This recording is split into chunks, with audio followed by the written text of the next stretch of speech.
The most famous death in history is the death of Jesus of Nazareth. 2,000 years ago, in 1st century Jerusalem, he was crucified by the Romans. The Gospels tell us he was buried in a tomb.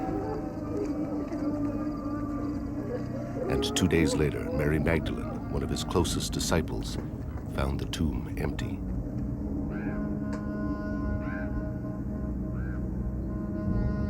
But according to the Gospel of Matthew, there was another story circulating after Jesus' death. And though the Gospel calls it a lie, it was rumored that Jesus' disciples secretly took their master's body, presumably to give him a permanent burial. If this is true, according to 1st century burial practices in Jerusalem, Jesus' body would have been taken to a rock-hewn family tomb. Given that he was crucified for insurrection, the reburial would have been done in secret by his closest disciples. Jesus' body would have been shrouded and left to decompose. 1 year later, his disciples would have returned, this time joined by his family for the final burial ceremony. Mary, Jesus' mother, would have attended the ceremony. Mary Magdalene would also have been there. His brothers, Simon, Joseph, Judah, and James would have prepared Jesus' bones for the final burial, placing them in a limestone coffin called an ossuary.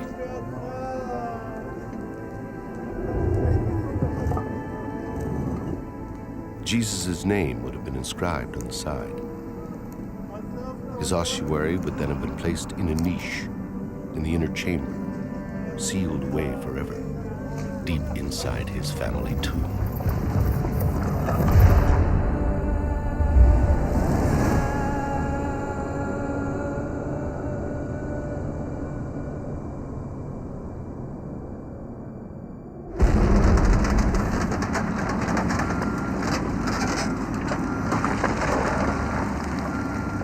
זה היה יום שישי לקראת צהריים, ממש מול החלון של הבית.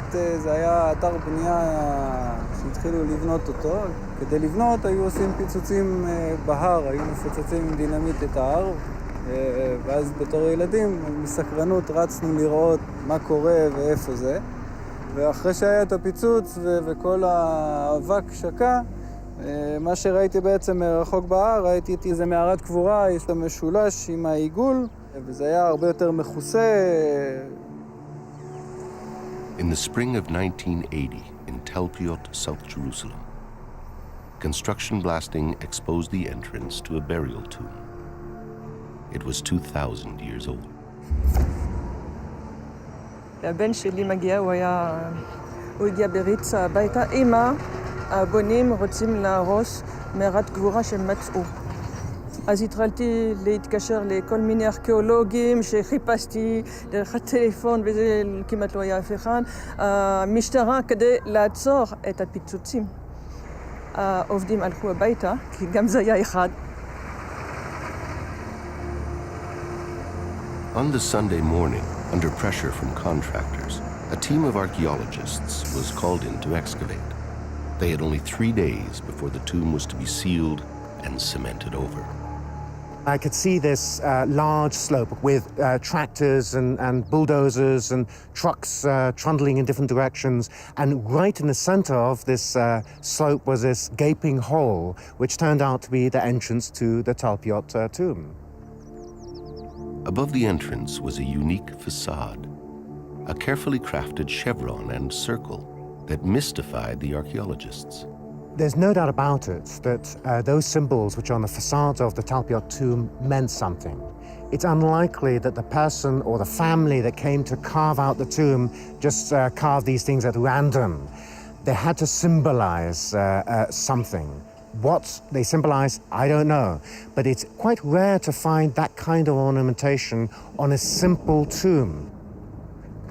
Shimon Gibson, a young surveyor at the time, was one of the first inside. It was his job to record the layout. It was great. It was very exciting. Me entering into the tomb, which has been cut into rock. It has a central chamber. It has arcosolia benches in the walls for the laying out of bodies. It has these loculi extending in different directions. It was incredibly important to get as much archaeological detail as possible onto plans. Gibson's detailed plan recorded every inch of the tomb's interior.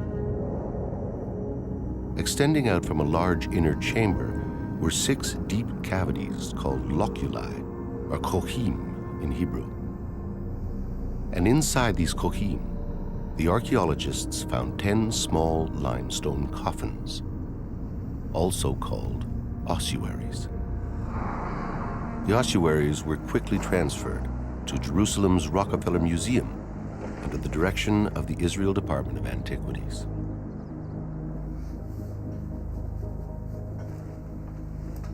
The bones and remains found inside were bagged and boxed and put aside for reburial. Certain decisions were made by the Israel Antiquities Authority that they would heed to the requests of the ultra-Orthodox Jewish community in Jerusalem and give over bone material which had been analyzed and examined by anthropologists for reburial. And then they began the process of cataloging the ancient bone boxes. By 1980, over 1,000 ossuaries had been found, but only 20% of them bore the names of the dead. Here it was discovered that 6 out of the 10 ossuaries had inscriptions. They are not monumental inscriptions. They're not intended to be seen and viewed by everybody, and they're not there to commemorate the dead. They are there so that when family members come in and start shifting the boxes around so they can put a new one in, they know which one is which and which belongs to who. The archaeological record shows that the custom of using ossuaries for burial in Jerusalem only lasted for about 100 years, ending around 70 of the Common Era when Jerusalem was destroyed by the Romans. And so the discovery of inscriptions on stone coffins like these provide archaeologists with a catalog of names specific to the time of Jesus. And on one of the ossuaries discovered in the Talpiot tomb, written in Aramaic, was an astonishing name: Yeshua Bar Yosef.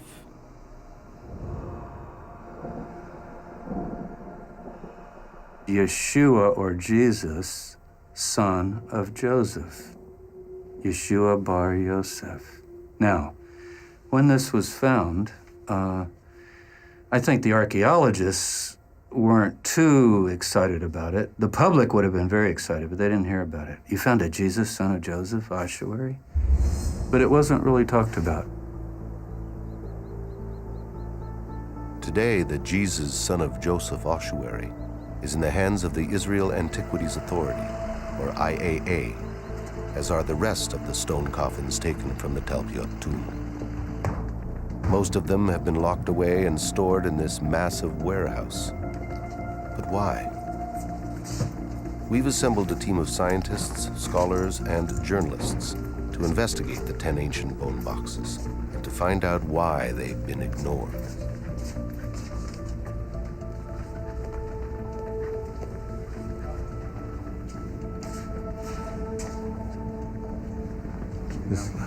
This is it. Felix? Yeah. This one is 543. This is it. This is it. Jesus, son of Joseph. Today, it takes an expert in ancient writing like world-renowned Harvard professor Frank Moore Cross to examine the inscription. Because even though it is one of the plainest ever found on an ossuary, its letters are so informal that it's very difficult to read. This being quite informal, and this particular one quite messy. Academics describe it as a graffiti, so cursory it's almost as if it was meant to be read only by intimate family. There's an X here before the name. And then the name Yeshua, then the father's name is perfectly clear, Yehoseph, the son of Joseph. I have no real doubt that this is to be read Yeshua, and then Yeshua bar Yehoseph, that is Jesus, son of Joseph. Jesus, son of Joseph. Professor Cross's examination of the photograph has now shown us exactly what to look for on the actual coffin. Yud Vav Shin Ein. Yud, Shin, Vav, Ayin, Jesus. Bet, Resh, son of. Yud, He, Vav, Samech, Pei, Joseph. Jesus, son of Joseph. It's quite amazing, right? Amazing is not the word for it. Can this stone coffin be linked to Jesus of Nazareth? To answer that question, we have to examine all the archaeological evidence uncovered in this family tomb. Does it fit with Christian tradition? Does it challenge certain articles of faith? If the bones of Jesus were to be found in an ossuary in Jerusalem tomorrow, and without doubt, let's say they are definitely agreed to be the bones of Jesus, would that destroy Christian faith? It certainly would not destroy my Christian faith. I leave what happens to bodies up to God. It seems that Christians can accept the possibility that the remains of Jesus were transferred to a family tomb. Thereafter, he could have risen and appeared to his followers as the Gospels report. According to Christian faith, Jesus then ascended to heaven. In theory, the ascension could have been spiritual, leaving his body behind. In fact, those who take a strictly historical approach to the Gospels would expect to find Jesus' remains in his family tomb. When he's first buried, it's in a temporary tomb. And later, unless he somehow magically disappears and goes to heaven, which is a position of Christian faith, but if you're going to be historical and realistic, he would be put in a permanent place of burial as a good Jew, okay? Well, the tomb, you have to have a family tomb. The family tomb of Jesus. If the ossuary found in the Talpiot tomb, marked Jesus, son of Joseph, did at one time contain the mortal remains of Jesus, then all the ossuaries in that tomb would have to belong to members of the Jesus family. On the other 5 ossuaries reported to have inscriptions, we should only expect to find names from the family tree of Jesus. Jesus was the son of Mary and Joseph. But what many people don't know is that according to Christian tradition, he had 2 sisters, Miriam and Salome. And the Gospel of Matthew tells us he had 4 brothers, Simon, Judah, James, and Joseph.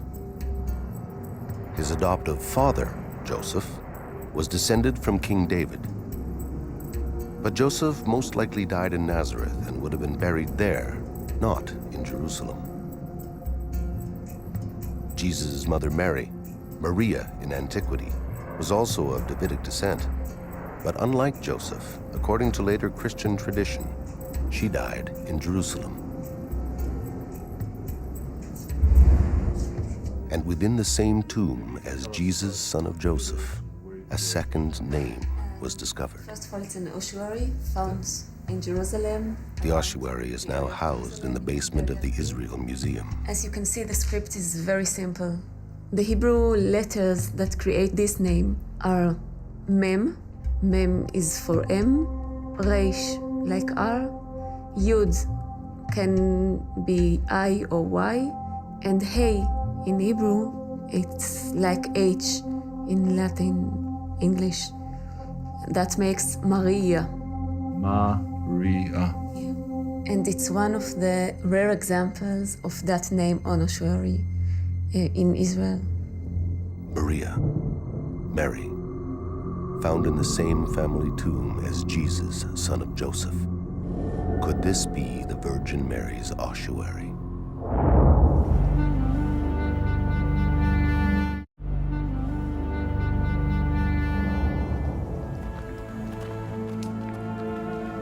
Throughout history, from the first Greek writings of Mark, the earliest gospel, the Virgin Mary's name has come down to us in only one form, Maria. It is a Latinized version of the Hebrew, Miriam. After Jesus' death, Mary continued with his teachings and must have gathered a large following. In those times of religious transition, Roman converts also began to follow Jesus. And so as her popularity grew amongst his followers, Mary's name was Latinized. That is why the New Testament records her name as Maria. Written in Hebrew, the name Maria is very rare, but it's exactly what was found on the ossuary in the Talpiot tomb.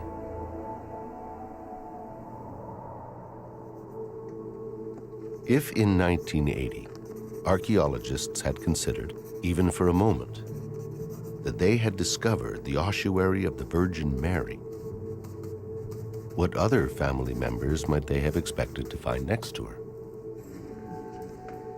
Look, Matthew. Look here. M-T Yud Hey. So Matya. Matya, which is a short form, a nickname if you wish, of Matitya or Matityahu, which is where we in English got the name Matthew. Matthew. The name, at first, doesn't seem to fit with the Jesus family. The New Testament is made up of the writings of 4 Gospels, attributed to Matthew, Mark, Luke, and John. Matthew, the evangelist, was a disciple of Jesus, but scholars don't believe he was a blood member of his family. However, there is reason to believe that there were many Matthews within the Jesus family. I'll tell you something very interesting. There are 2 genealogies of Jesus. Everybody reads the formal genealogy of Joseph, his adoptive father. It's basically all the kings of Israel and on down. Well-known, great historic names. But the other genealogy is embedded in Luke. People don't notice it much. It's Luke chapter 3. You got to turn a few pages. It's Mary's genealogy, the mother. And in her genealogy, guess what? You have 5, 6, 7, 8 Matthews. Matthias. It's a Maccabean, Hashmonean name. It's a fierce name of a sort of a kingly family. It's a priestly name. You remember, Mary is related to Elizabeth, the mother of John the Baptist, who's a priest. So she's got some priestly connections there, as well as Judah, which is the tribe of the Davidic Messiah. So I don't think it's odd that we would have a Matthew in this tomb at all. In fact, it's sort of one more congruence and fitting together. In fact, unlike Matthew, many biblical names like Isaac or Jonah would have virtually disqualified the tomb as the Jesus family tomb, because they do not appear anywhere in Jesus' genealogy.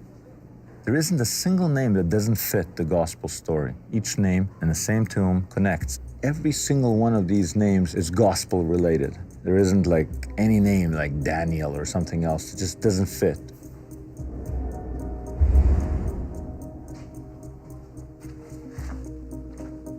On 3 ossuaries, 4 names had been uncovered: Joseph, Jesus, Mary, and Matthew. And then on an ossuary found deep within the tomb, another name was discovered. This inscription says Yosa, with a hey in the end. It's a diminutive of Yosef. There is no question about it. As an ossuary inscription, this would probably be quite unusual. If I'm publishing in English, I say, okay, there's a Joseph. Well, there's not just a Joseph. It's Yosei. Now, In Hebrew, Yossi in Israel today is quite common. Yossi, Yossi, Joseph, like Joey. But Yosei you will never hear. And you didn't hear it in the ancient world either. The Yod, the E becomes a Yosei. Guess where we know that name? In the Gospel of Mark, Jesus has a brother. People don't all know that Jesus had brothers. Most scholars, the Roman Catholic Church says they were cousins, and other people they were stepbrothers. But most of the historians and the biblical scholars have pretty well now admitted Jesus had brothers. They're named in the Gospels, the four brothers, James, Joseph, Jude, and Simon. But the Joseph in Mark, only in Mark, our earliest Gospel, is not Joseph, it's Yosei. Yosei, or Josie in the English, was the brother of Jesus. But the Gospels don't tell us much more than that. He disappears after 3 brief citations. What happened to Yosei is a mystery. But if the ossuaries from the Talpiot tomb belong to the Jesus family, then Yosei has finally been found. Of all the ossuary inscriptions ever discovered, there is only one with this unique spelling of the nickname Yosei. Look, clear as day, it's Josie. And that's an incredible thing because according to Jewish law, if someone has a nickname, you have to put their nickname on their tombstone or casket. And it's the nickname that appears here right next to Jesus, son of Joseph.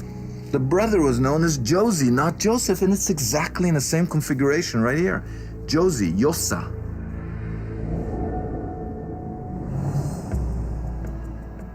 In 1980, archaeologists were cataloging ossuary names in lists of hundreds. And from this tomb, they now had Yosei, a rare nickname given to the brother of Jesus.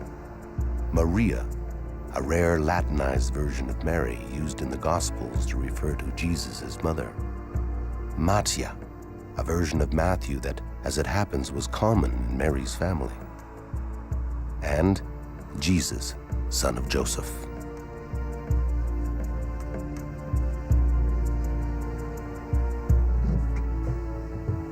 All found together in a family tomb, all cleaned and cataloged, all bone material reburied together, here in an especially consecrated grave outside Jerusalem.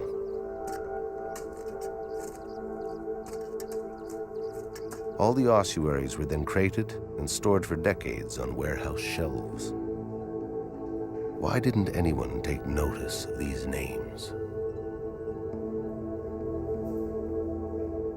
You got to remember that the 1970s and the early 1980s was the boom period for the excavation of tombs in and around Jerusalem. So there was suddenly enormous quantities of ossuaries being brought back to the Rockefeller Museum, the headquarters of the Israel Department of Antiquities. And these inscriptions were deemed to be common. These are the most common names among Jews in the 1st century Common Era. These are exceedingly popular names in the period. All the facts that we have is that there is a cluster of names that resemble many of the names that we find in the New Testament. The other fact is that we find these names in many other places. So suggesting that this tomb was the tomb of the family of Jesus is a far-fetched suggestion, and we need to be very careful with that. You know, all the tombs around Jerusalem, unfortunately, with construction, are slowly getting exposed and in some cases destroyed. So it's not so far-fetched that a construction crew would have uncovered the tomb of Jesus. You know, I mean, it can happen. I think we have to consider it. While the statistical probabilities have been argued, they have never been examined by statistical experts until now. Andrei Feuerwerker is a professor of mathematics and statistics. From ossuaries and other sources, he's gathered every name known from the time of Jesus. By noting how often each name occurs, he can statistically evaluate the names discovered in Talpiot. One of the things that's fairly interesting about this particular tomb site is that from a lay point of view, if one looks at the specific names that occur in the cluster, and if one focuses just on the names individually, one can very well come away with the impression that there is nothing the least bit unusual about this particular cluster. But the correct way to analyze this is to look at all of the names in unison. According to statistics, if we were on a crowded street in ancient Jerusalem and called out the name Jesus, 4% of the men would most probably answer. If we were to call out the name Mary, 25% of the women would probably respond. They were both common names. But what Feuerwerger explains is that if we were to call out for a Jesus with a father called Joseph, a mother named Mary, and a brother called Yosef, the odds that such an individual would respond are quite low. From a statistical point of view, we don't actually look at the incidences of the individual names where we say that each one of them is a very common name. We look at the way in which the factors combine with each other. So, sure, a father by the name of Joseph is not a rare name. A son by the name of Yeshua is not a rare name. But when you combine those two together, it's rarer. So it really is a possibility that this particular tomb site is in fact the one of the New Testament family. It is a possibility that I think needs to be taken seriously. Taking the possibility seriously means that we must try to uncover more evidence. And one way to do that is to find the Talpiot tomb. But more than 25 years ago, the tomb was reburied, sealed, and cemented over. A huge complex of apartments was built on top. Even if the tomb can be located, it may well be impossible to get into it, sitting under meters of concrete and foundation. Poring over architectural plans decades old and cross-referencing the IAA archaeology reports, our team believes they've discovered the underground location of the Talpiot tomb. The Talpiot site is perfectly situated halfway between ancient Jerusalem and Bethlehem, the two cities most important to Jesus and his family. It would have been an ideal location for his family tomb, considering that surviving members would have traveled from both cities to visit the burial site. If you think about it, it's perfect. It's right between Jerusalem over there, where Itai is, and Bethlehem is over there. This is where, if I was a member of the Jesus family, this is where I would want to be buried, okay? So we know that there's a tomb right over here, right? Our research shows that in 1980, 2 tombs were discovered on the Talpiot site. The roof of the second tomb had been partially destroyed by construction, but it was sealed up again and not excavated because of time constraints and pressure from religious groups to keep it undisturbed. The archaeological reports show that this second tomb is 20 meters north of tomb number 1. The apartment blueprints show that tomb number 1 is located under a patio and beside a bedroom wall. This, we believe, is the tomb we're looking for. Now, we know that one of the tombs is under the patio. We know that there's pipes coming out. That's where you come in. There's some potential. Crude IAA sketches suggest that both tombs may have had access pipes installed before building continued above them. It's common for pipes like these to be added at the request of rabbis in response to the Orthodox belief that spirits need a clear passage from a tomb. We're going to go down however many feet it is till we hit bottom. I mean, once we're down there, if the drawing is accurate and we've got that curve in that pipe, the camera's going to go down the curve, we're going to see what's there. My concern is that those pipes are bogus, that whoever built it just built pipes there to make rabbis happy. Oh yeah, the souls can move, and there's nothing there. Ideally, you stick your camera down that thing. Yes. Confirm that there is a tomb, that there's a space in between the tomb and the bedroom, if you will. I don't know how deep it goes. We cut a hole in the bedroom wall, boom, we're in.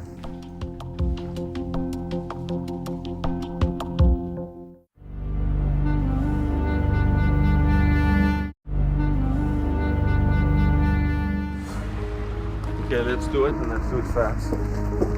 Neighbors getting interested in what we're doing.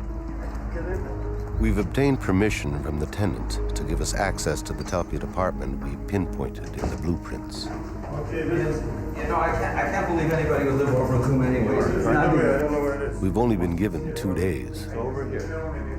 Come on.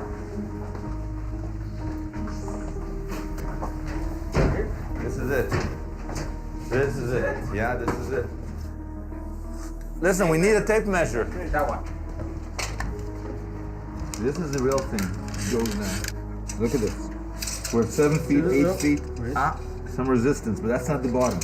There's more. What's blocking that? This isn't a dummy plate. Bill Tarrant is our expert with probe and remote-operated cameras. Even if the access hole is as small as 1/4 of an inch, Bill can get a camera inside.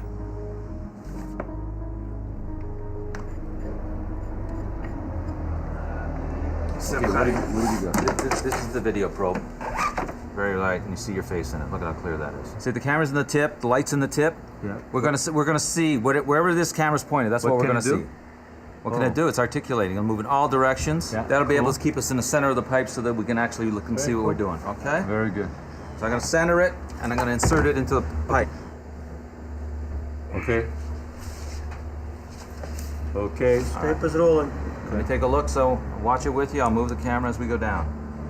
Try to keep it in the center. See how we're going down? It's still pretty clean, and we're moving down. We're down about 10 feet. No debris. What's that color change? It's changing color because it looks like they use different color pipes when they put this thing in. How long is your camera? 25 feet. Oh, I see something. Not good. Not good. See that there? It looks like some sticks. I see plastic and I see some It's not good. wooden pieces, some debris or something. You know what? This is a pretty serious blockage you got here. This is not good. No. I think people are reluctant to think that you could come upon the Jesus family tomb. And yet, there's Caiaphas, the priest who had Jesus crucified. His tomb was found by a bulldozer south of Jerusalem a few years ago.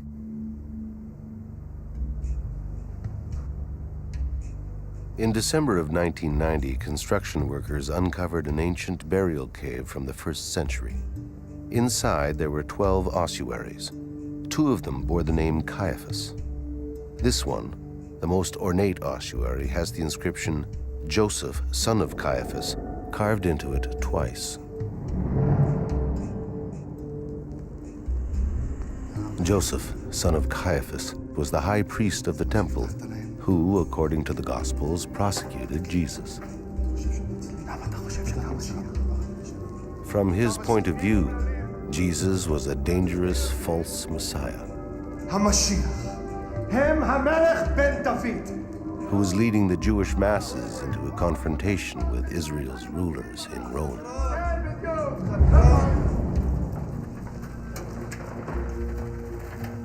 The Caiaphas ossuary was found. So it's not as though no famous, you say, well, it couldn't be anybody.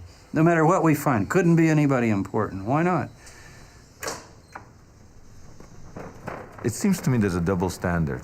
You said that Caiaphas is, in all probability, the high priest who prosecuted Jesus according to the Gospels. Whereas this entire cluster is dismissed, well, this is just common Jewish names. I mean, how are you so convinced that this is the Caiaphas? You find more ossuaries in that same tomb, less fancy, with the name Caiaphas, not Joseph, son of Caiaphas, but with the name Caiaphas on it. So it's definitely the tomb, as all tombs were, of a clan. This is the tomb of the Caiaphas clan. One of them could have been, should have been, Joseph, son of Caiaphas, the one that we know from the New Testament. And the adornment on the ossuary shows you very clearly that it is of a different standard. So, a fancy decoration convinces you that this is the Caiaphas of the... Caiaphas is not that common name. It's not as common name as Jesus, Joseph, John, or Mary. It is a rare name. It's a name that we know from both Jewish sources and from the New Testament. And it is good in dating and timing for that period, and it could be that one. The fact is that we have never found anywhere else an ossuary with the name Joseph, son of Caiaphas, anywhere else. On the other hand, you have a whole bunch of unique things. Yosa, which you find in this tomb, and that specific variation of the name you only find in the Gospel of Mark as a brother of Jesus. Only in this tomb, no other, as rare as Caiaphas. In fact, rarer, because in the Caiaphas family tomb, you found several Caiaphases. Yosa appears once, period, out of all the thousands of ossuaries that have been found. Yet nobody says, in all probability, it's probably the brother of Jesus of Nazareth. Nobody does that. The fact that the probabilities in Caiaphas are very high does not say in all certainty that this is the one. There was no inscription inside saying, I have crucified Jesus. We don't know for 100%. We never know for 100% in archaeology. But the experts do seem 100% comfortable connecting some ossuaries directly to famous names in the Gospels, as long as they steer clear of the Jesus family. At the fifth station on the Via Dolorosa, the path Jesus walked carrying his cross, we find a dedication to Simon of Cyrene.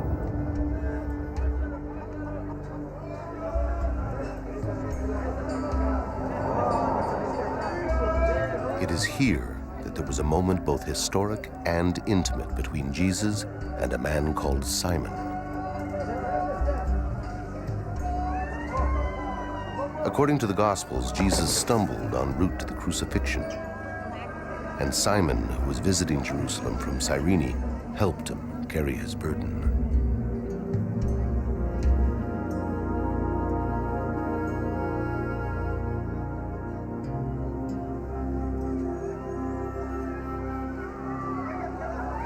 Simon and his son Alexander became early followers of Jesus.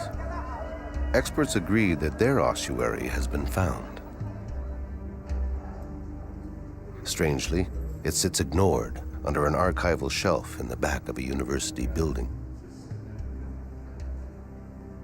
Well, we have a nice ossuary that was found in 1941. One of the inscriptions clearly says,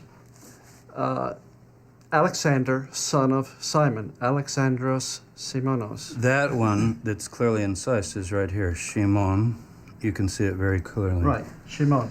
And apparently the chalk, which is on the other side and is essentially faded, does have the two names, Alexander at the top, Simon below, which would indicate that both of these individuals were put in this ossuary. On the lid of this ossuary, the place name Cyrene in modern Libya is inscribed. Simon of Cyrene is mentioned in the New Testament helping Jesus carry his cross. If scholars have generally agreed this is his bone box, this is it, then this is one of the most important artifacts in Christendom. Why is it sitting under somebody's table? Part of it is that it was found many years ago in 1941. That was long before there were even popular magazines on biblical archaeology for the layman. So it escaped the popular attention. You have to have a publicist. You have to have somebody that says, boy, this is something, let's put this out, right? Yeah. So it ends up sitting in a storeroom. It ends up sitting in a storeroom. Maybe we'll be able to see that green charcoal if we get the light over here on this and be able to read it this time. Okay. We need some more light. Oh, good. Yeah, bring that over. Oh, look at this. Simca, come here. Look at this. Forget the green for a minute. Look. This is incised. Oh, my. I don't think that's published. It's not published, is it? No. It's not in any of the publications. On the ossuary of Simon of Cyrene, the man who helped carry Jesus' cross, we found the same symbol that is carved over the entrance to the Talpiot tomb, the tomb that housed the ossuary inscribed, Jesus, son of Joseph. I mean, I've never heard this anywhere. Look, I'm in shock. Wow. Well, I didn't expect it. I was trying to read the green letters. I wasn't looking for signs of early Christianity. Signs of early Christianity. Is this a symbol that predates the cross? Is it possible that the symbol marking the Talpiot tomb became the symbol of the Jesus movement. It is if the tomb belongs to Jesus and his family. Nothing. Look, nothing. It's not what going else do we anywhere. give it? Anything move? And I think it's the plastic.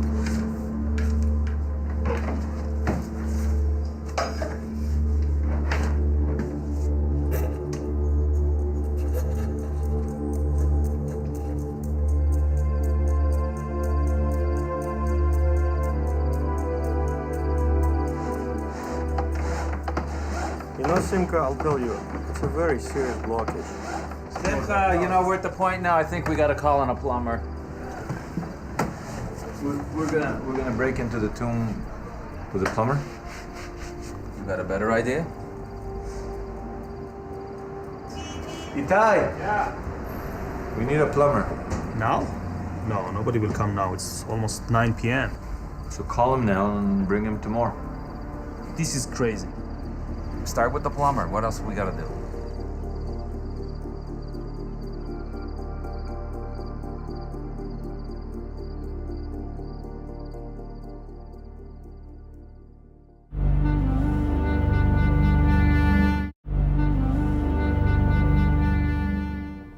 Over 25 years ago, archaeologists discovered 4 ossuaries linked directly to Jesus and his family. Then, on a 5th ossuary, they uncovered another inscription. The inscription has 2 parts. The second part reads Mara, while the first part is a diminutive of Mariamne. And although no one had ever seen this name on an ossuary, it was translated as just another version of Mary. Mary, also known as Mara.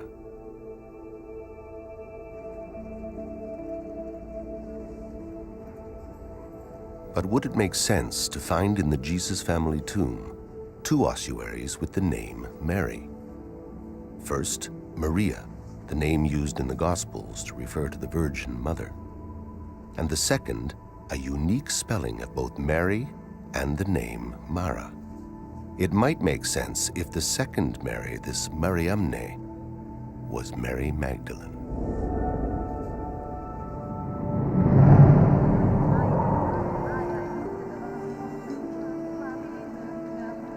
Mary Magdalene comes down to us in the New Testament as not just a name, but a name and title.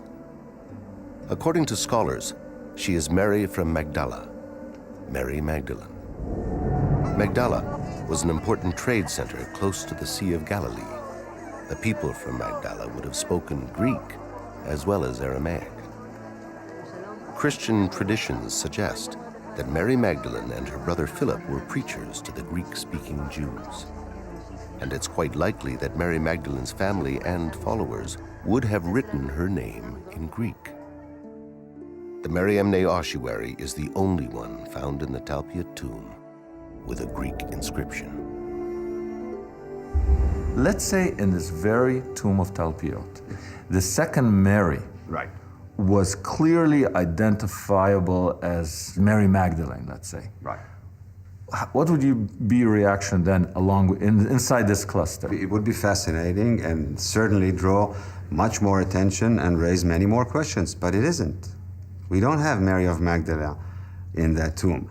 If one of the ossuaries had said Mary Magdalene, I would say wow, and I would be a lot more impressed. If it will be written Maria coming from Migdal or Maria Magdalena, I would say very interesting.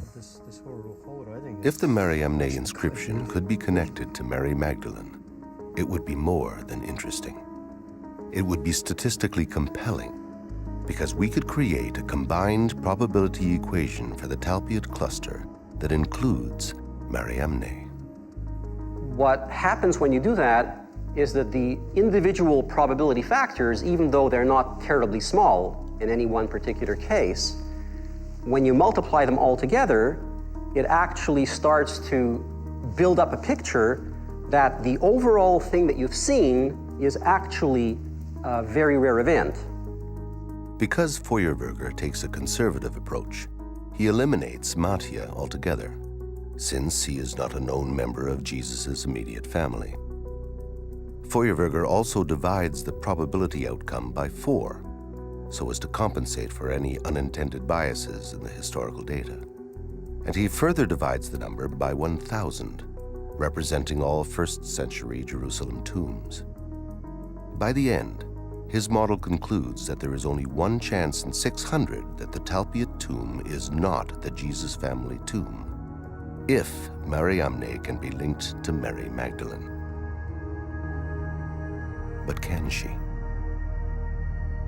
One of the most famous tales associated with Mary Magdalene is in the Gospel of John, where Jesus stops the stoning of a woman punished for adultery.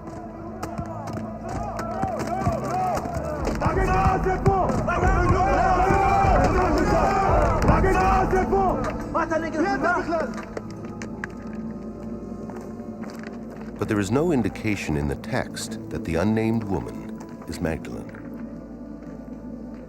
It's a later Christian tradition that has linked the adulteress to Magdalene, just as it has linked her to the tale in Luke of another unnamed woman specifically labeled a sinner who anoints the feet of Jesus.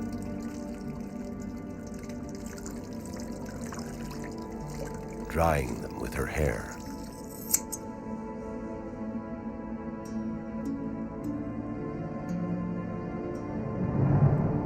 Today, scholars believe that Mary Magdalene and the 2 unnamed women in Luke and John are all different women.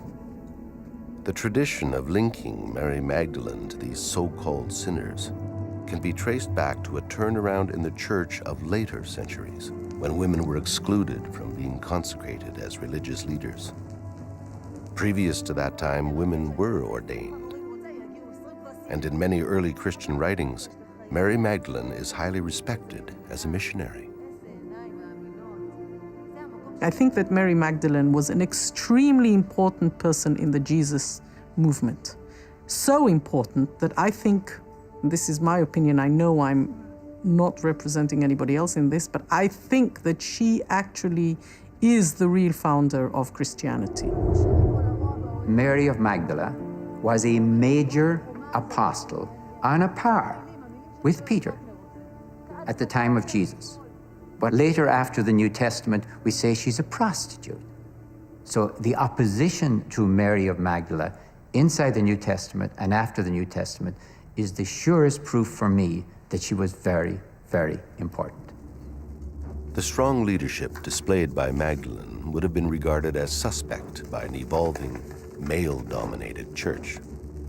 So from the 2nd century, when church fathers began suppressing dozens of early Christian writings, the church rejected 2 texts that held Mary Magdalene in highest regard: the Gospel of Mary Magdalene and a text describing her brother's ministry, the Acts of Philip. For centuries, only fragments of these texts remained, and some sections had been considered lost forever.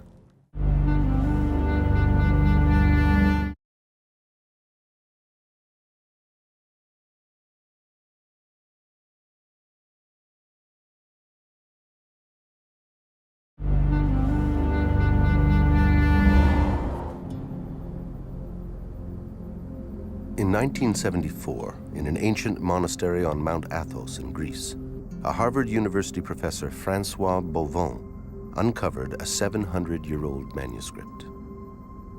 It was the most complete copy ever found of the 4th century text, the Acts of Philip. In it, Bovon claims to have discovered an early description of Mary Magdalene, unmarked by later Christian tradition. In the Acts of Philip, she is completely, there is no mention of her previous life.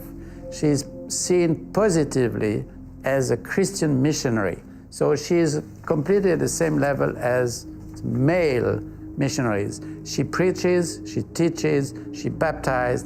She carries even the title apostle. If in the early Christian movement Mary Magdalene was an apostle, then the unique alias Mara on Mariamne's ossuary could be pointing to something extraordinary. In Aramaic, Mara means master. Mara, the master. Even today, if you go to the Armenian quarter, the archbishop or one of the priests would be like Mar Samuel or Mar whatever, Lord, Master. You can still hear it. So it's a sign of respect for a rabbi, for a teacher, related to the Mara, the Lord, the Master. It is clear in the Acts of Philip that Mary Magdalene is respected as a preacher, baptizer, and apostle, strong and faithful, and close to Jesus. It would make sense then for her followers to refer to her as Mara, Master. But what about the spelling of the first name in the inscription, the unique Mariamne, never found before or since on any other ossuary? In the Acts of Philip, Mary Magdalene's name is spelled M-A-R-I-A-M-N-E,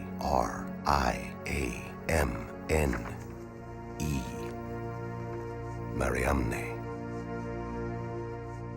Mariamne is the same woman as Mary of Magdala or Mary Magdalene in the Synoptic Gospels and in some non-canonical texts like the Gospel of Mary, Pistis Sophia, etc.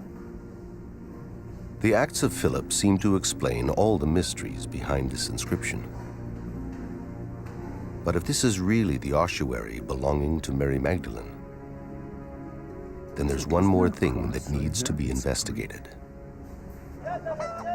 The common held belief, based on medieval tradition, is that after the death of Jesus, the disciples were expelled from Judea and scattered to many lands, traveling and spreading the word of God.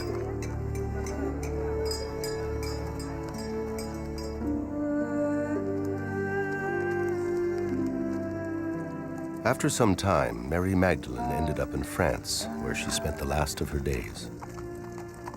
Following this later Christian tradition, it would be impossible to discover Mary Magdalene's coffin in Tel Piot, Jerusalem.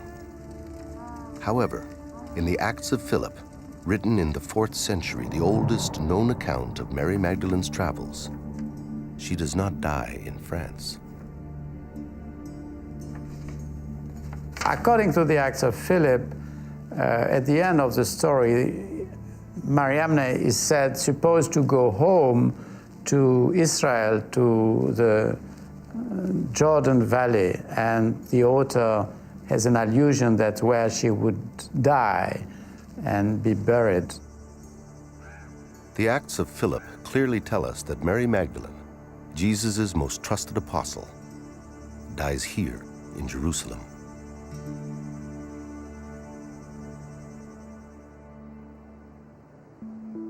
Would it really be that implausible to find her buried beside Jesus in the tomb of the Jesus family?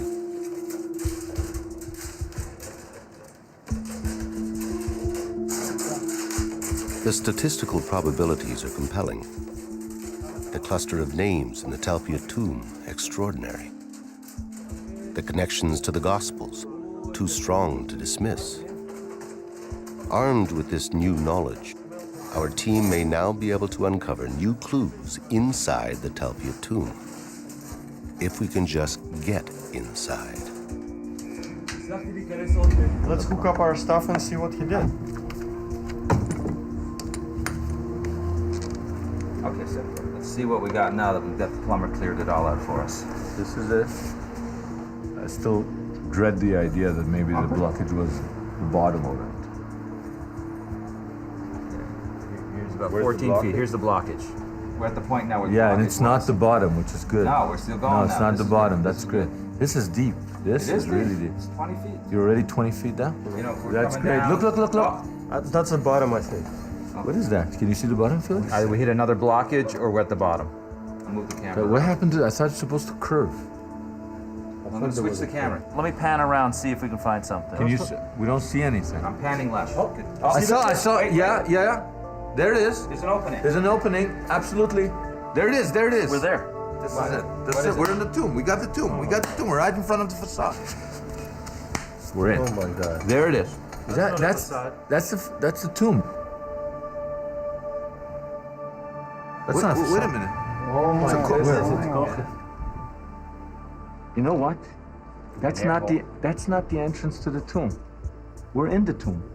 You're in the tomb. Yes, absolutely. It's the tomb. All right, here it is. This is 1 sec. It's the tomb, man. We got the tomb. We found our tomb. But where's the gable, Itai? You know the gable, yes, kishut me'ala. What? I think that's it, isn't it? Is that an ossuary? Wait, that's ossuaries. Those are ossuaries. Yes. Yes. Oh my goodness. There's good news and there's bad news here. There's an ossuary there.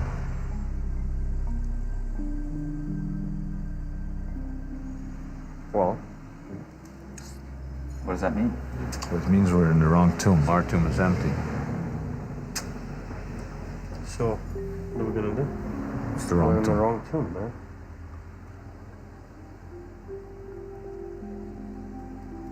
You know what? What? This may be the second tomb. You're right. This may be the other The one we thought was 20 meters north, we're in the second tomb. Right. Our tomb is 20 meters south of here. The good news is no one's ever seen a tomb from the time of Jesus in pristine condition.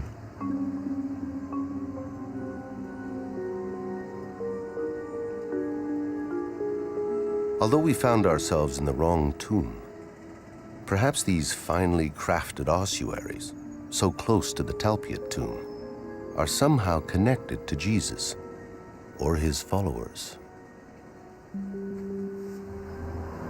Hey? So what's next? We gotta find the tomb. The Holy Family tomb. Gotta be looking 20 meters south. It's gonna be on the other side of this building. It's this way. Where are you going? Where the heck are you going? South, that's the parking lot. Shouldn't be a big deal. South is south. 20 meters takes us in the garden. 20 meters is not much. We're okay.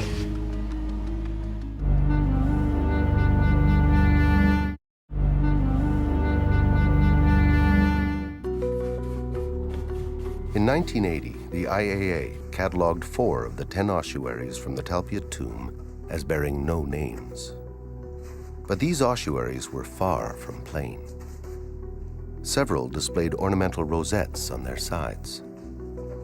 And on the rear panel of the ossuary cataloged 80-506, they found a large cross mark.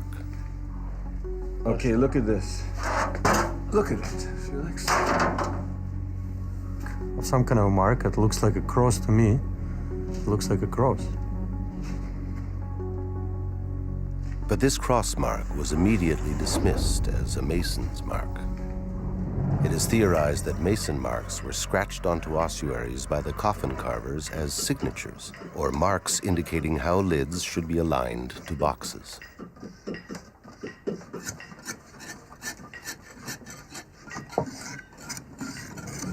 This one has nothing to do with Christianity. It's just a scratch. It's very common. It's just a sign of the Mason, I believe. And that's because crosses simply aren't accepted as that crosses I in the produced Christian it sense and it belonged on to any me. archaeological Maybe remains it was dating even before the 4th century. The common belief among archaeologists and historians is that there is almost no archaeological evidence of early Christianity until the 4th century, 300 years after the death of Jesus. This is when the Roman Emperor Constantine the Great legalized Christianity, essentially allowing an underground movement acceptance into general civil society. Its popularity exploded across the empire, and Constantine became known as the first Christian emperor. But it's hard to believe that an early Christian movement, strong enough to last 300 years of persecution and then sweep the Roman Empire, would have left no archaeological evidence of its existence before its legalization. You know what? I noticed out of the corner of my eye Yeah. a cross inside a circle. What is that? That's great. I love that question because this is not a cross. This is 4 centuries before the cross was established as a Christian symbol. This is a rosette, the most common design on ossuaries of the 1st century. Other ossuaries have also crosses on them, but there are masons' marks to fit the placement of the lid to the box itself. To prove the point that the cross was used as a Christian symbol in 1st century, you need much more evidence than one poorly executed rosette. Today, the cross is immediately associated with crucifixion. But that is a reference that would have been horrific during the years directly following Jesus' death. For anyone in the 1st century to wear a cross around their neck would like someone today wearing a little electric chair.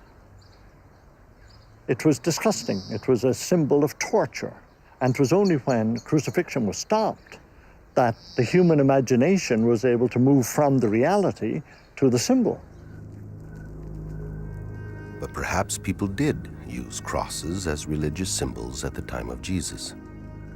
Crosses that had nothing to do with crucifixion. In the Bible, Ezekiel, there's a place where God says, go through the city and put, like we would say, an X or a cross on the forehead of all the righteous people. Before this is a cross, people are doing X's or crosses, but they're not thinking of Jesus, the cross, at all.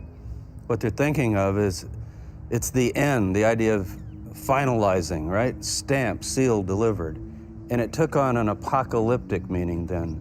The last letter means that you're sealed up, that you're finished, that you're okay, that you're waiting maybe for the resurrection. You know, let's mark the people that are prepared with the X or the Tav. The Tav, the last letter in the Hebrew alphabet, or Tau in Aramaic. In the book of Revelation, Jesus declares, I am the Alpha and Omega, the first and the last, the beginning and the end. Alpha and Omega are the first and the last letters in the Greek alphabet. Jesus would have declared, I am the Aleph and the Tau, as he spoke in Aramaic. And in his time, the symbol Tau was drawn as a cross. On the ossuary marked Jesus, son of Joseph, directly before the name Jesus, is a deliberate inscription of a Tau. That cross is absolutely part of the original inscription. It's the same depth and style of the inscription, plus the mineral vaporization, clearly going deep into all the letters. If this symbol, this Tau, was a mark of righteousness at the time of Jesus, it may very well have been adopted by his earliest followers. Centuries later, it would evolve into the Christian cross. It's a terrible thing when a culture is wiped out. And yet, you know, there's a sense in which that's happened to Jesus and his followers. And that sounds very shocking. Somebody says, what? Jesus and his followers, they became Christianity. They're not wiped out. But that original movement, the way they originally were as Jews right here in this area, believing in their own version of the Jewish faith, but also following Jesus, that sort of disappeared. And I think it's disappeared for theological reasons, even though I think the material evidence is around, if we'll just open our eyes and see it.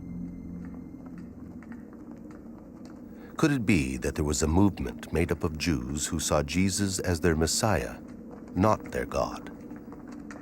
And because this movement largely disappeared from history, we are blind to the archaeological evidence they've left behind. If there is evidence for this movement of Judeo-Christians, the logical place to look for it is here. According to tradition, this is the view Jesus had when he walked up the Mount of Olives and gazed upon the Jewish Holy Temple. Where the Muslim gold dome of the Rock now stands was once the Holy of Holies. There the Ark of the Covenant was housed. According to Luke, Jesus looked at the temple, foresaw its destruction, and wept. Where he wept is here, Dominus Flevit. a holy site on which Franciscan monks built this monastery in 1891. This spot would have been the perfect place for a Judeo-Christian cemetery.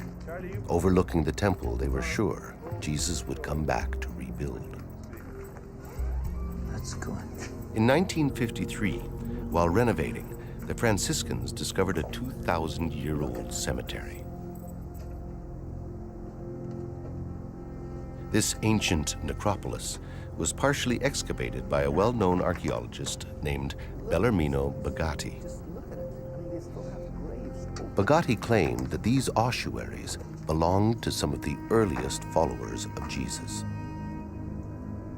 If this is a early Judeo-Christian cemetery, then that means that our tomb is not sitting in some kind of archaeological vacuum. It's really part of a network of cemeteries. This can provide an archaeological context for our tomb. In this network of tombs, the Franciscans discovered a bone box with an inscription naming one of the most famous early Christians, Simon Bar Yonah. Now, I don't know if everybody will recognize that immediately, but Jesus said to Simon Peter, who's venerated later as the Pope and the head of the church, "You are Simon Bar Jonah, blessed are you, Peter." See, his name is not Peter, that's a Greek word. His name is Shimon, Shimon Bar Yonah.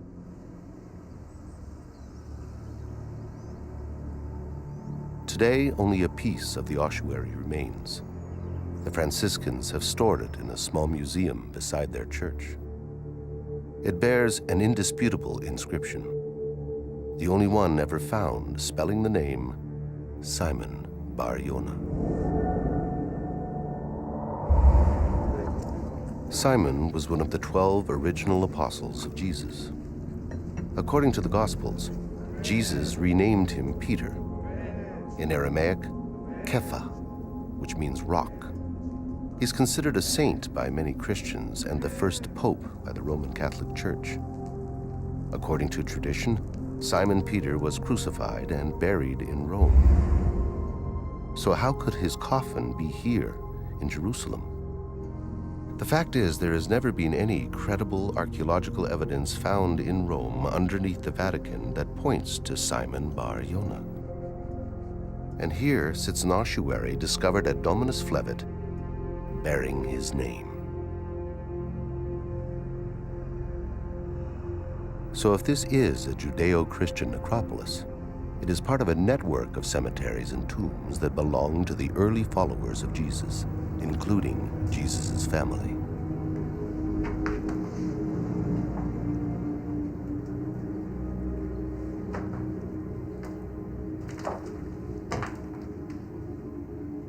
Okay, you're not gonna believe this.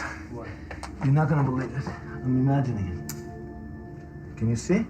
Now I see. It's a symbol from the tomb, on an ossuary.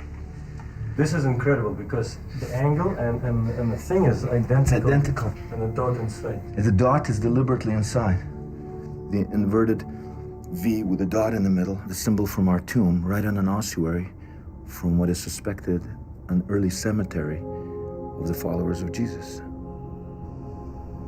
To find this symbol displayed on an ossuary here, in the necropolis of Dominus Flevit, directly connects it to what is believed to be some of the earliest evidence of Christianity. As to who may have been buried in this ossuary and whether or not he knew the Simon of Cyrene who displays the same markings on his bone box, or the Jesus son of Joseph whose tomb has been emblazoned with the same symbol, we can only speculate.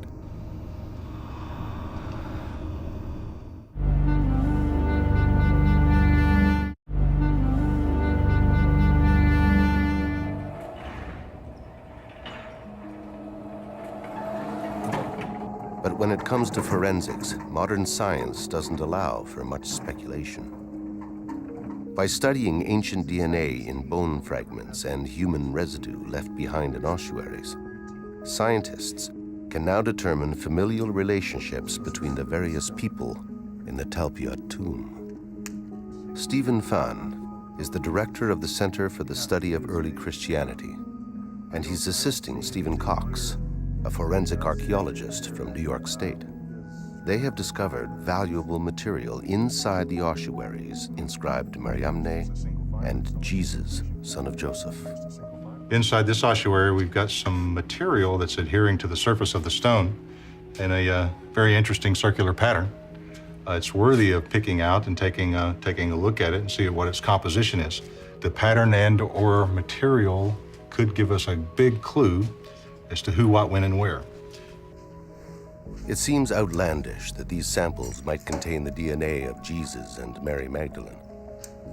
But if there's enough material, these tests may shed a new light on Jesus and his family. So this is sample 80-500. The samples have been numbered and sent to this DNA lab in Thunder Bay, Canada, one of only 5 labs in the world that specializes in ancient DNA.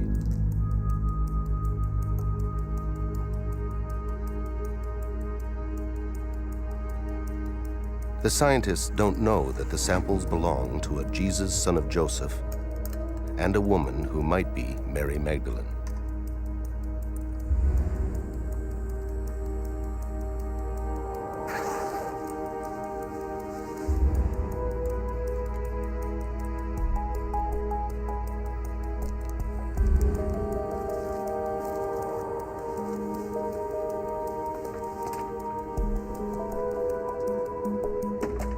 If these bone samples truly do belong to Mary Magdalene and Jesus of Nazareth, we would expect the tests to show that they are not genetically related. We would expect to find DNA representing 2 individuals with no familial ties. And that would be an extremely rare discovery in a family tomb.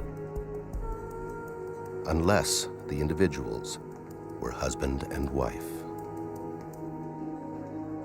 Okay, so we received the samples that you sent up, and when we first examined them, they didn't look very good, very dry, very desiccated, very small and very fragmentary. And so for that reason, it was going to be very difficult for us to do the analysis.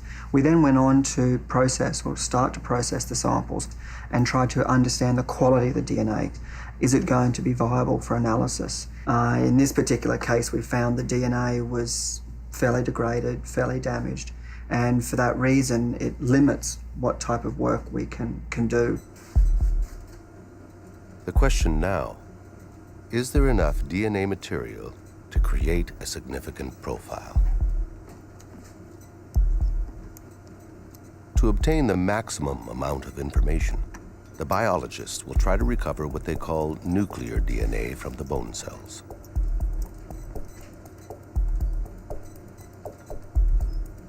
The extraction analysis showed that nuclear DNA was very difficult to recover. We have then focused on the mitochondrial DNA. The mitochondrial DNA, being inherited from mother to child and maternally inherited, means that we can only identify those types of relationships. The bone material is too degraded to recover DNA from the nucleus of the cells. And so the DNA extraction is now focused on the bone cell's mitochondria.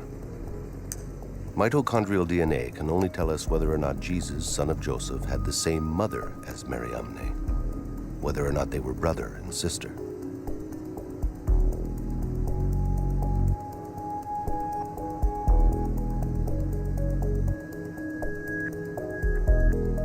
If the biologists cannot recover mitochondrial DNA from the bone cells, the test will have to be aborted.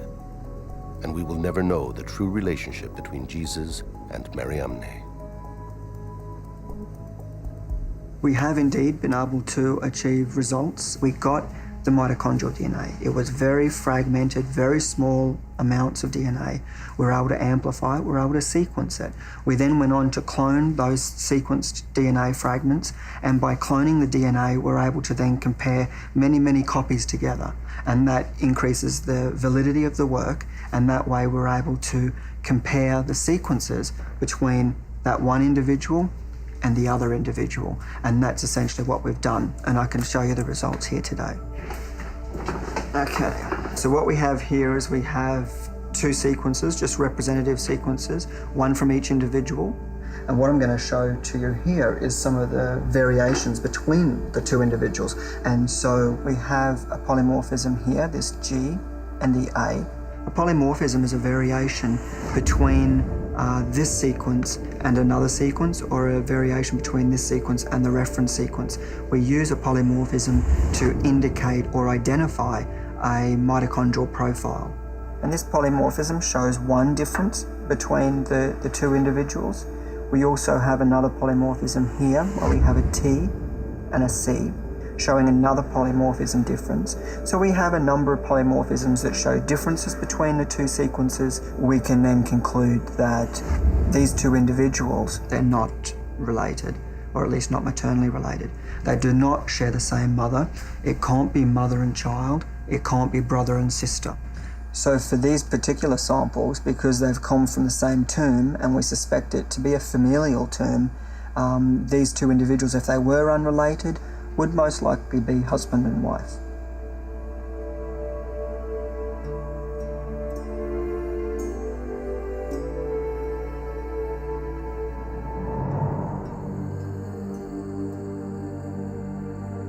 For centuries, people have speculated on Mary Magdalene's relationship to Jesus. Mary Magdalene appears with more frequency than other women in the canonical Gospels, always a close follower of Jesus. Her presence at the crucifixion and Jesus' tomb is consistent with the role of a grieving wife and widow. And so perhaps Jesus and Mary Magdalene were married, as the DNA results from the Talpiot ossuaries suggest.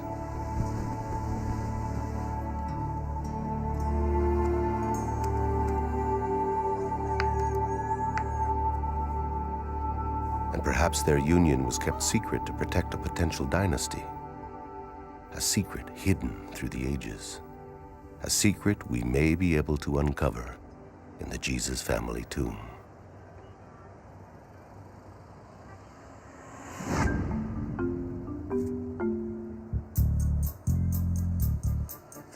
We've finally been able to contact one of the original builders of the Talpiot apartments. Ephraim remembers the tomb, but is a little hazy on its exact location. It's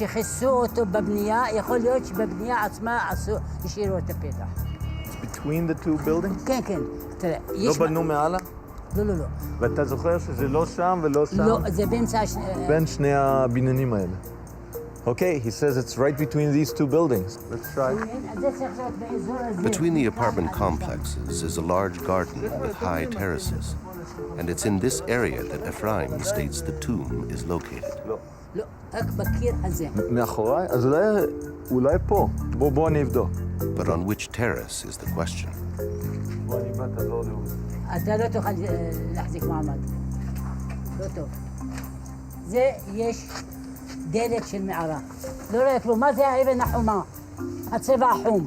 The neighbors begin to take an interest in the search and point out an inconspicuous cement slab on the lower terrace.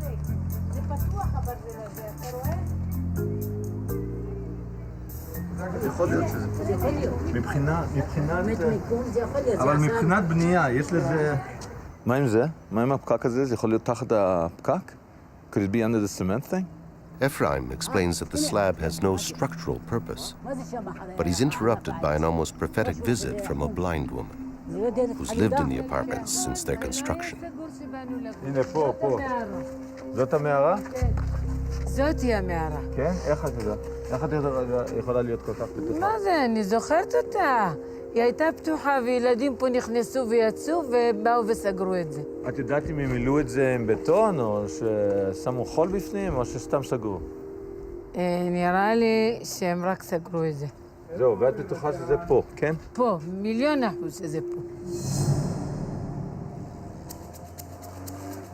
1,000,000% certainty. That's all we needed. If we could remove this inconspicuous cement slab, we just might find ourselves staring into the entrance of the Jesus family tomb.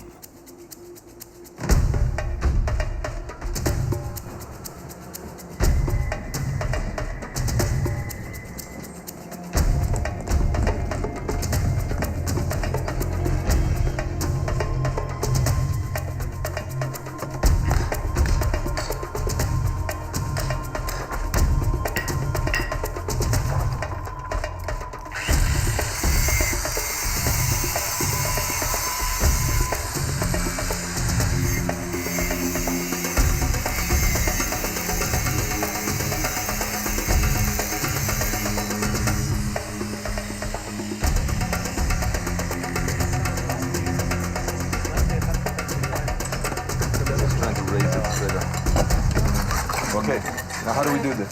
I need everybody to help, right? Felix, you realize we're rolling a big stone.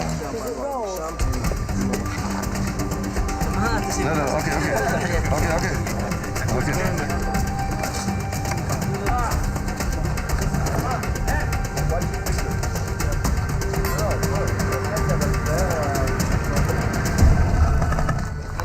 It's unbelievable. This is it. One second, it's the real thing. I mean, I'm pinching myself. I can't believe it. Okay, come on. Take the picture and compare, man. What's your first step? It's Go one okay. step. All right. Sure. I can't see anything. As long as I can see the dang scorpions. One step at no, just spiders. No, the scorpions. Okay. No, this is definitely it. Look, there's the chevron. It's beautiful. It's just gorgeous. This is it. Look. Just like in the book. Just like in the picture. Look at it. Felix, we found it. We actually found it.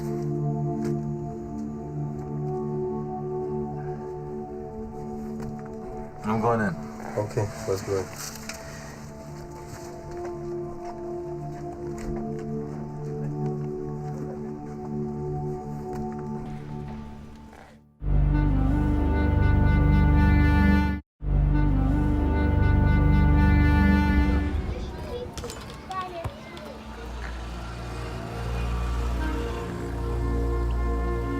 The opening of the tomb, 26 years after it was found, coincides with another twist in the story. One of the Talpiot ossuaries has disappeared. Counting these, 1, 2, 3, 4, 5, 6, 7, 8, 9, 10. We have 10 ossuaries here. Each. But the visits to the Bet Shemesh warehouse have turned up a strange error in the records. I went to the storerooms of the Israel Antiquities Authority in Bet Shemesh.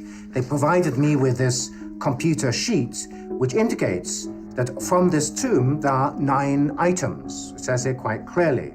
Number of items, 9. And it has the description of these ossuaries and where they're located in the storerooms. Somehow, somewhere, one of the Talpiot ossuaries went missing. And it is with this missing ossuary that a new mystery begins. Perhaps the ossuary was stolen. Maybe a worker at the site in 1980 had light fingers. Ossuaries can fetch fairly high prices in the antiquities market. And in October 2002, a chalky limestone ossuary surfaced from a private collection. It bore the inscription, James, son of Joseph, brother of Jesus. Oded Golan, a well-known collector, stated that he had bought the ossuary from an Arab antiquities dealer in the old city of Jerusalem decades before, but had been unaware of the significance of the inscription. It was among the first ossuaries that I have in my collection. I didn't put any special attention to this ossuary because the 3 names which are mentioned on the ossuary, which are Yaakov, Yosef, and Yeshua, are very common name in the 1st century. And therefore, I couldn't even think that it could belong to the family of Jesus. And at the same time, I never knew that Jesus had a brother or siblings of any kind. After Jesus' death, his brother James took over his ministry and gathered a large following as the undisputed leader of the Jesus movement. Later Christian writings tell us that he was respected by early Christians as well as the Jewish Pharisees. And 1st century Jewish historian Josephus spends more time on James than on Jesus. But just like his brother Jesus, it was fear of his religious popularity and influence that led to his death. In what was widely viewed as an act of judicial murder, the temple high priest, Ananus, condemned James and had him executed in Jerusalem by stoning.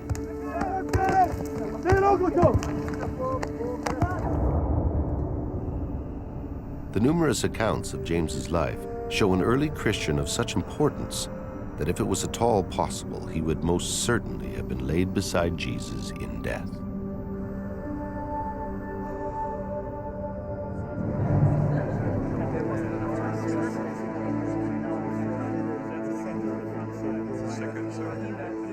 It wasn't until 2002 that a highly credited scholar viewed Oded Golan's collection and suggested that the James ossuary might belong to the family of Jesus of Nazareth. And so began what is now a famous controversy, a battle of scholars and science over the authenticity of the James ossuary. The James ossuary, where did it come from? The collector who owned it, Oded Golan, well publicized, says he got it around 1980. Sometimes he said before or after, but hey, around 1980. Our tomb was discovered in 1980. There's a missing ossuary. The Israeli Antiquities can't find it. Now, maybe they'll find it in the back of a warehouse, but I checked the dimensions. I was just curious. The missing ossuary was cataloged, it's just gone. The dimensions of that ossuary are the same as the James ossuary. Now, a lot of people have concluded, experts, that the James ossuary is a forgery, but nobody says it's all a forgery. And the position now of the Israel Antiquities Authority is that it originally said James, son of Joseph. I would be fine with that. I mean, you think about it. We've got these 6 names. If the James, son of Joseph, forget brother of Jesus. See what the ossuary says, James, son of Joseph, brother of Jesus. Some people say, well, the brother of Jesus, maybe that was added. It wouldn't matter. Obviously, it'd be the brother of Jesus. You got a Jesus, a Joseph, a James, son of Joseph, if it were from this tomb. Now, we're speculating, but the time is right, the name is right, and that, I think, would really make it fairly clear that this is a Jesus family. But what would it take to determine whether the James ossuary originated in the Talpiot tomb? The date and the recorded dimensions are extremely suggestive, but it's the patina that should prove the case one way or another. Over time, in a tomb, minerals and sediment accumulate on ossuaries. This accumulation is called patina, and it could be scientifically analyzed to produce a chemical and mineral fingerprint specific to an ossuary or tomb. Every ossuary discovered in a particular tomb will have the same patina fingerprint. The samples taken from the James ossuary show certain trace materials such as titanium and iron that are unique to the James ossuary. If the James patina matches the ossuaries from the Talpiot tomb, it will be strong evidence that the James ossuary is the missing bone box and belongs to the family of Jesus. Dr. Charles Pellegrino has come to the Bet Shemesh warehouse in Israel to collect patina samples from the Talpiot tomb ossuaries. I can get a lot of the debris from here. Charlie, that's patina. That would be good. Yeah. Yes, excellent. This is 8503, the inscription of Jesus, son of Joseph. It's just one of those moments where you're struck to a kind of silence, knowing that you're holding the chemical history from the ossuary that may actually have contained the remains of Jesus of Nazareth. At Dr. Pellegrino's request, we commissioned the collection of random patina samples to determine whether the Talpiot tomb patina is really distinct. This mosaic patina, that is plenty for Charlie to work in on electron microscope. If the random samples do not match the Talpiot ossuaries, while the James samples do, then the statistical probabilities that the Jesus family tomb has been found will be overwhelming. If it were possible to obtain evidence that the James ossuary might be this missing ossuary, then this would have a very strong additional degree of evidentiary value. I would say that that would be an absolute slam dunk if that were in fact shown to be the case. The Suffolk Crime Lab is a leading American CSI lab involved in solving modern-day crime mysteries. Today, it will use its forensic expertise to determine how the patina from the James ossuary and the patina from the random samples compare to the Talpiot ossuaries. Did you see that piece? Yes. The head sort of like that tunnel running through it? Yes. Do you want to take another sample out of this container, or is that sufficient? Yeah, I think that's enough. All right. Yeah, I think that'll do. Yeah, mount it just as is. So that piece will be good to look at.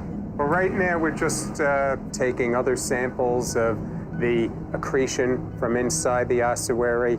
Iron is part of the signature that gives the soil that distinctive color. We now have it from this tomb. We have it from the ossuaries from this tomb. We're just taking other samples and we're going to look at them under the scanning electron microscope and ping them with the electron microprobe.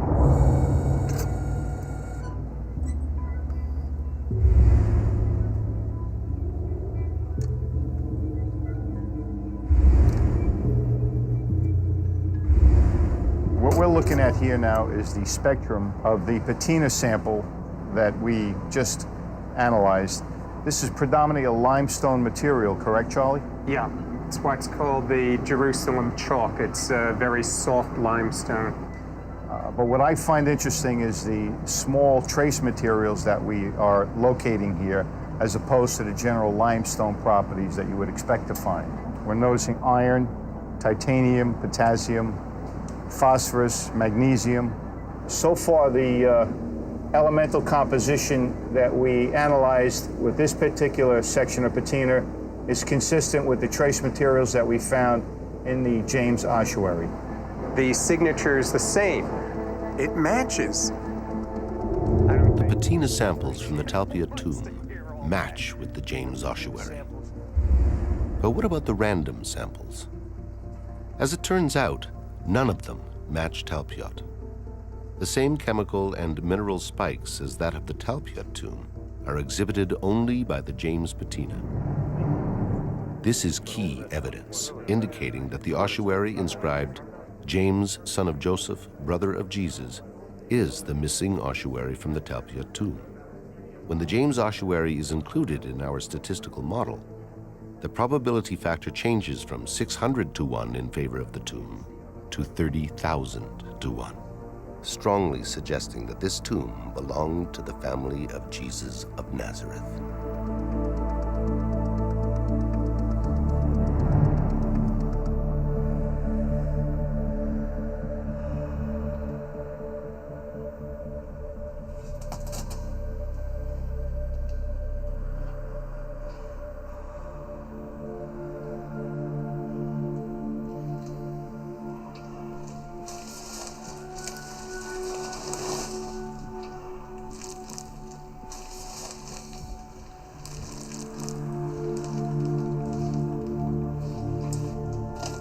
Oh my God. Oh my goodness. Awesome, isn't it? Yeah.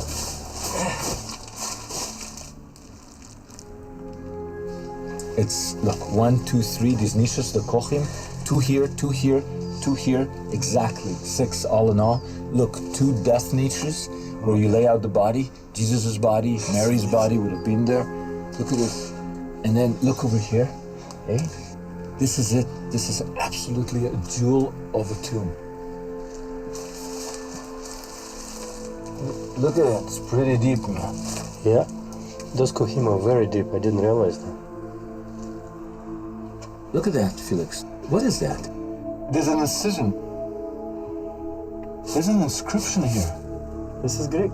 That's an M? You see, that's an N, Greek N. Is it N or M? N. And what's this? We need an epigrapher in here. This is old. 2, 3, 4, 5, 6 letters.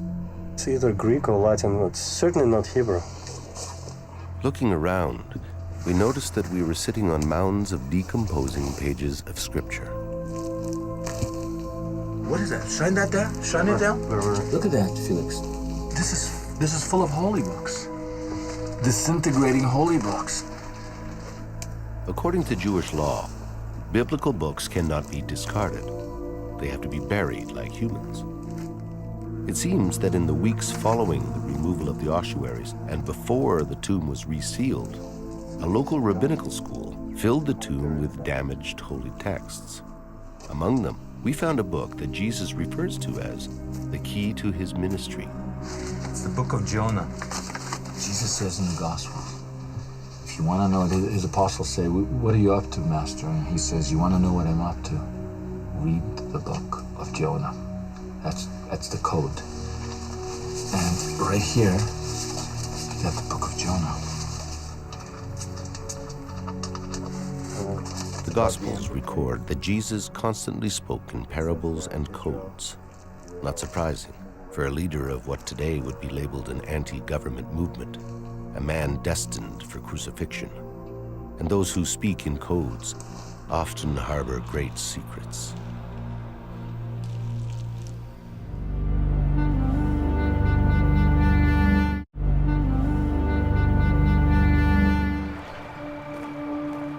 During the rushed excavations in 1980, archaeologists removed from the Talpiot tomb the last ossuary with an inscription. The ossuary belonged to a child.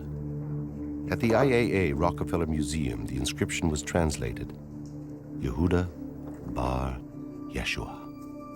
Yes, Yehuda Bar Yeshua comes into English as Judah, son of Jesus. Judah, son of Jesus. The New Testament doesn't say that Jesus had a son, but perhaps in this instance, archaeology forces us to throw a different light on the New Testament. Could this bone box have once held the remains of the son of Jesus and Mary Magdalene?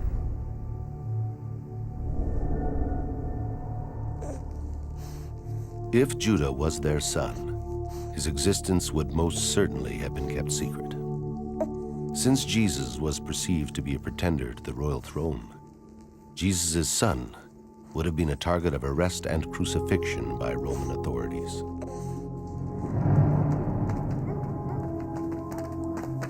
It was a time of great persecution.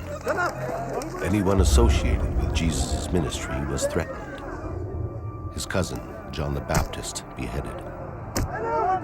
James, the brother of Jesus, stoned to death. Simon, another brother, crucified. If they were parents, Jesus and Mary would have known that leaking knowledge of the birth of their child would have put the child at terrible risk. So perhaps the unnamed beloved disciple referred to in the book of John is actually the son of Jesus.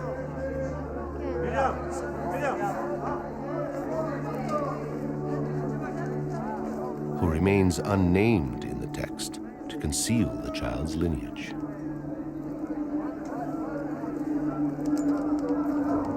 In John 19:26, Jesus asks the beloved disciple at the base of the cross to behold his mother. He then says to Mary, Ima, woman,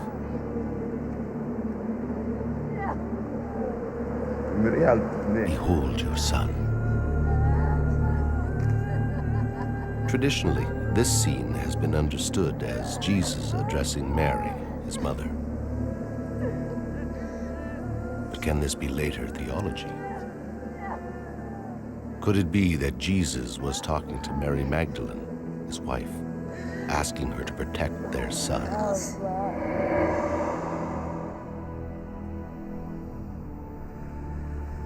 On the other hand, maybe the fact that there was a son in the Talpiot tomb means that the Jesus found in this tomb is not Jesus of Nazareth. Accordingly, we would have to believe that living around the same time, in the same place, there was another Jesus, who also had a father named Joseph, and two close male relatives named James and Jose, and two women in his life, one called Maria and the other Mary Amne.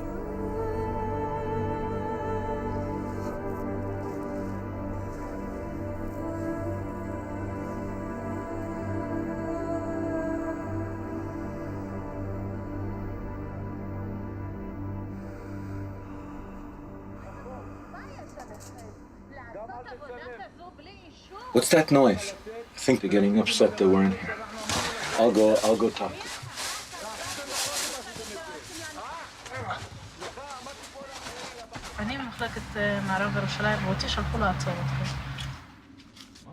One of the tenants in the Talpiot apartments works for the Israel Antiquities Authority. And even though we have permission from the tenant board, she's called in the IAA. אבל אנשי הבניין לא יכולים לתת לכם את האישור, אנחנו צריכים לתת לכם את האישור. למה? אני לסגור את זה? לפתוח את זה. It was the Talpiot apartment owners who, out of concern for their children's safety, arranged for this tomb to be sealed. A tomb that the IAA had left open in 1980. Obtaining permission from the IAA to open a tomb they never sealed seems unnecessary. But despite our pleas, we were asked to cover it again. אוקיי, תמשיכו, לסגור, רק לסגור, לא לפתוח. The tomb that arguably once held the remains of Mary, the mother of Jesus. Matthew from Mary's family line, Jose and James, the brothers of Jesus. Mary Magdalene, her husband Jesus, and Judah their son is sealed up again.